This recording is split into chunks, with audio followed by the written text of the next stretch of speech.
In today's video, I am going to teach you how to export Facebook page data.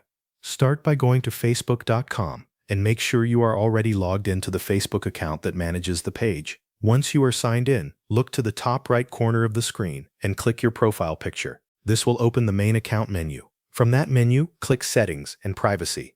Then select Settings to open your account settings page. After that, look to the left side navigation menu and scroll down until you find the section called Your Information.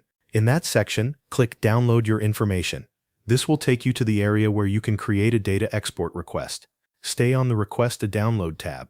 Here, you will be able to choose the file format for your download, the media quality, and the date range. Select the options that work best for you based on how much information you want to export and the level of detail you need. Next, scroll down to the Select Information to Download section. This is where you decide exactly what types of Facebook data to include in your export.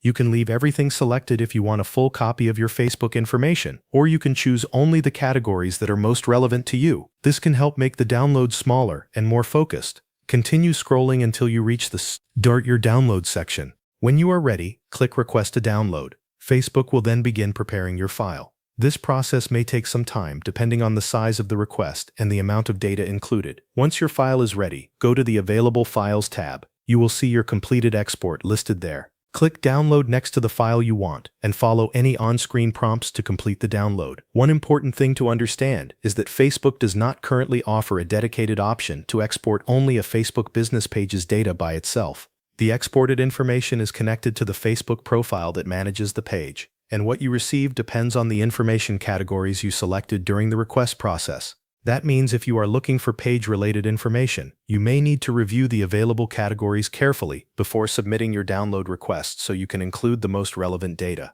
Thanks for watching. That covers everything you need to know.